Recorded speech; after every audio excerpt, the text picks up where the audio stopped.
I deserti statunitensi non sono solo sabbia e calore. Sono presenti una rigogliosa flora, una ricca fauna, che hanno saputo adattarsi anche a queste condizioni climatiche estreme.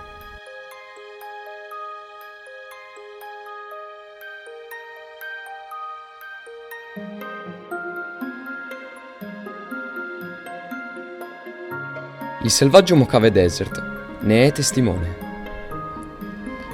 Proprio qui all'alba è facile incontrare piccole e grandi creature, come il bighorn.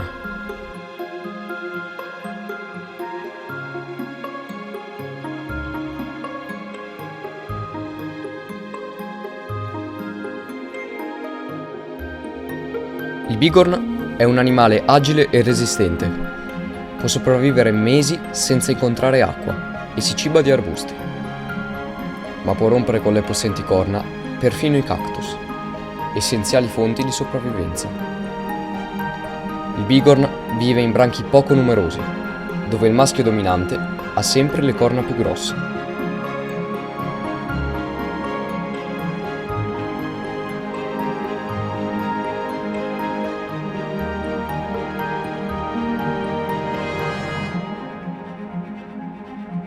La flora del Mojave è particolarmente interessante.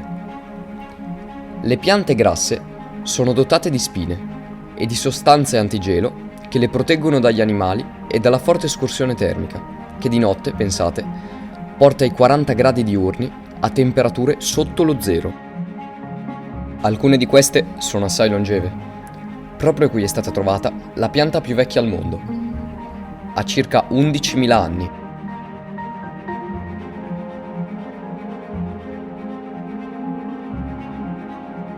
Il Joshua Tree invece è una delle piante grasse più alte al mondo. Può raggiungere 15 metri d'altezza e vive in media 1000 anni. Questa che vedete è l'ultima foresta di Joshua Tree. È nata 13.000 anni fa, grazie ai bradipi, che si nutrivano dei loro frutti e si sono stanziati qui in cerca di un clima migliore. Oggi queste piante sono gravemente minacciate dal cambio climatico e fungono da nidi per molte specie di uccelli. Ma in un deserto non possono mancare le dune, un luogo perfetto per i piccoli rettili, come i serpenti e come la lucertola leopardo.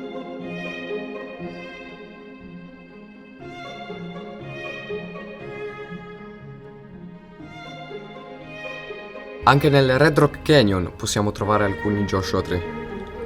Le rocce sono state erose nel tempo, dalle intemperie, che le hanno modellate e ossidate, tornando ad alcune il tipico colore rosso. Questo terreno in passato era occupato dal mare, ma come vedete oggi l'ambiente è assai diverso.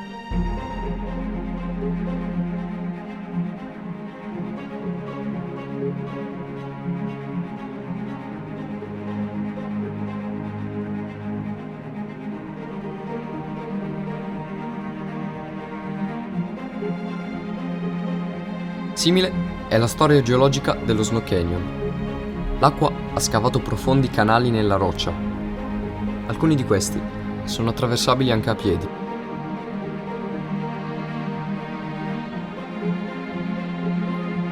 Ma la particolarità di questo luogo sono queste strane colline, dune che con il passare di ere geologiche si sono pietrificate, creando un terreno molto irregolare, modellato da morbide linee che formano una scalinata naturale, interrotta da numerose conche rocciose, perfettamente impermeabili, dove l'acqua riesce a incanalarsi e a formare piccoli stagni,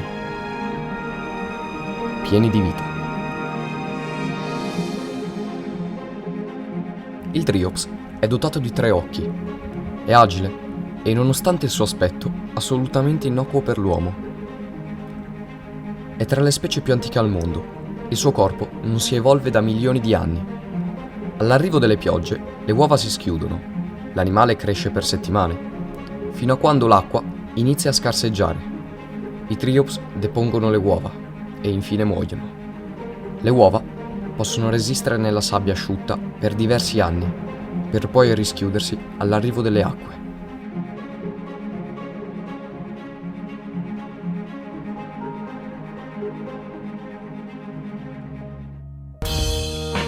colori vermigli delle rocce rendono degna di questo nome la Valley of Fire, nello stato del Nevada, poco più a nord di Las Vegas. I rettili, come la lucertola cornuta, si scaldano al sole. Questo animale, oltre a mimetizzarsi, è in grado di spruzzare un liquido tossico dagli occhi. La corazza sul dorso è spinosa e il corpo alquanto goffo, ma questo non influisce sulla sua agilità. Nelle zone arieggiate, il vento tenta con il tempo di farsi spazio tra la roccia, la scava e la erode, formando infine meravigliosi archi di pietra, anche molto grandi.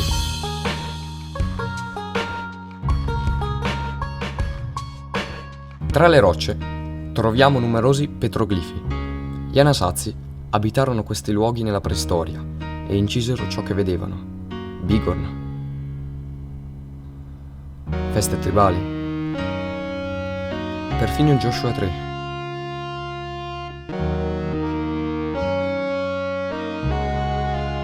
Probabilmente gli indigeni videro anche il Cequalà, il secondo rettile più grande degli Stati Uniti.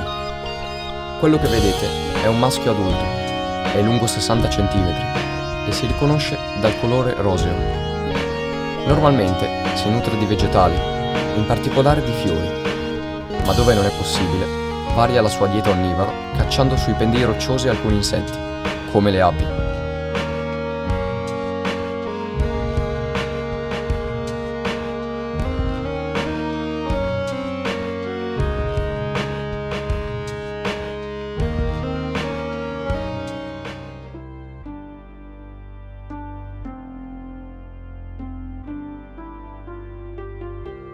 La Valle della Morte è il luogo più ostile sulla Terra. Il grande lago salato, che vedete, si trova a 84 metri sotto il livello del mare. Lì è stata raggiunta la temperatura più alta al mondo, 56 gradi centigradi.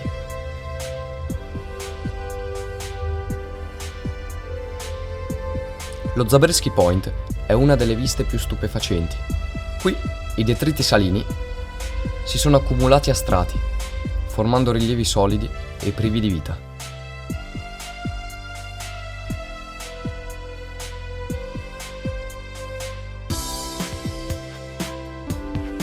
Alcuni cespugli riescono a sopravvivere lungo i pendii montuosi, come le corna del diavolo.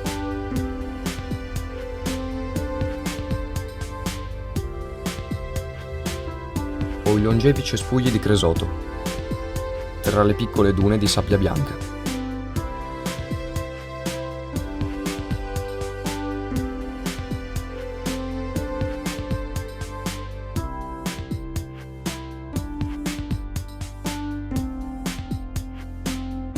Più flora possiamo trovare lungo il corso di un fiume alluvionale.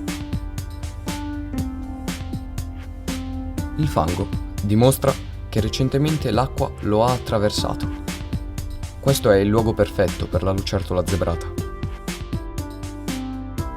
Risalendo il corso, la flora diventa più rigogliosa, ma le temperature restano molto alte. Qui troviamo alcune libellule. Questa è una specie presente anche nei deserti africani. Potrebbe essere una Trimetes kirby, ma la sua presenza qui deve essere del tutto nuova. Finalmente l'acqua. Questo è il ruscello che porta alle cascate di Darwin. Bere l'acqua qui sarebbe letale, perché le alte temperature aumentano sensibilmente i batteri all'interno.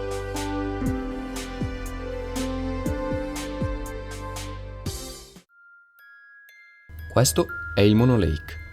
Si trova in California, tra le alte montagne della Sierra Nevada e il deserto. Per la sua posizione geografica e per il suo ecosistema può essere considerato una vera e propria oasi.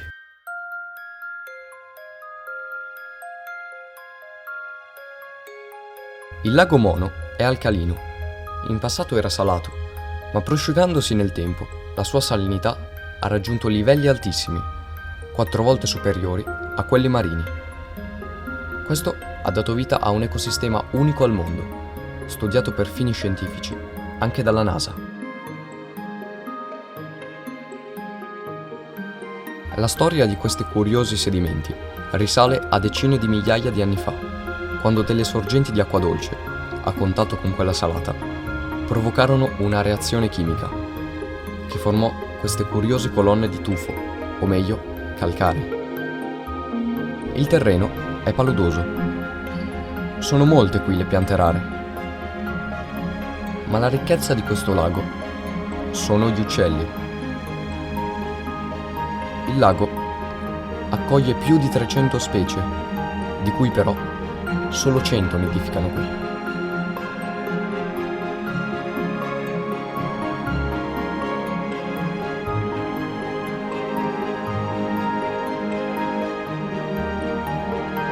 Alla base di questo strano ecosistema abbiamo centinaia di milioni di moscerini alcalini.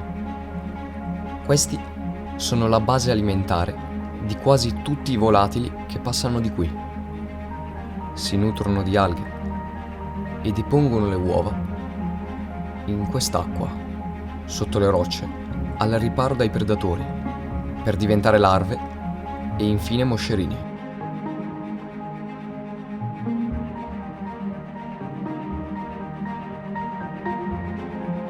Sono il cibo perfetto per i gabbiani. Sono nutrienti, ricchi di proteine e facili da cacciare. L'ideale per uccelli che devono accoppiarsi e deporre le uova, bruciando calorie e avendo poco tempo per nutrirsi.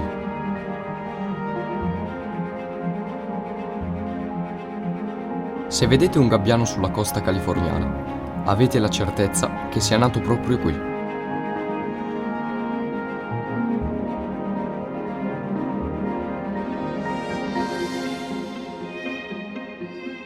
Numerose altre specie di volatili si nutrono di moscerini alcalini.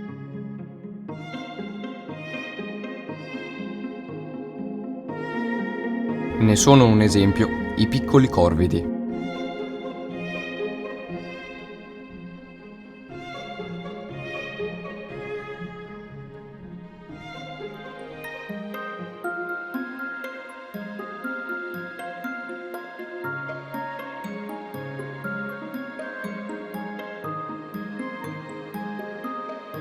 Altre invece si nutrono di artemie saline, piccoli crostacei che hanno una fisionomia molto simile a quella dei triops.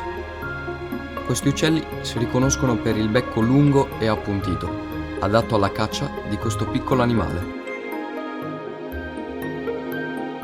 Luoghi di incontro come questi hanno favorito una società animale molto complessa, composta però anche da feroci predatori, come il falco pescatore. È un rapace di grosse dimensioni. La sua apertura alare è quasi di 2 metri. In teoria si dovrebbe nutrire di pesci, ma in questo lago non sono presenti, perciò si accontenta dei piccoli uccelli. I piccoli sono vulnerabili. Per questo ha costruito il nido in cima a un torrione, al centro del lago.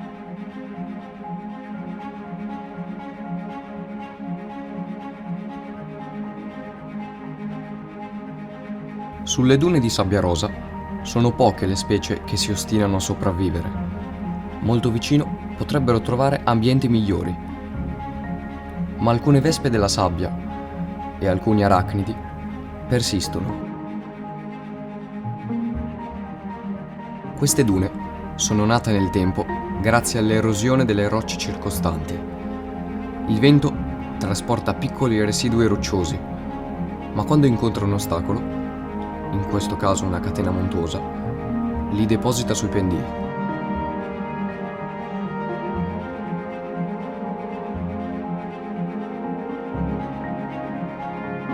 Che cosa sarebbe un deserto senza tutto questo? Come citato all'inizio, solo sabbia e calore.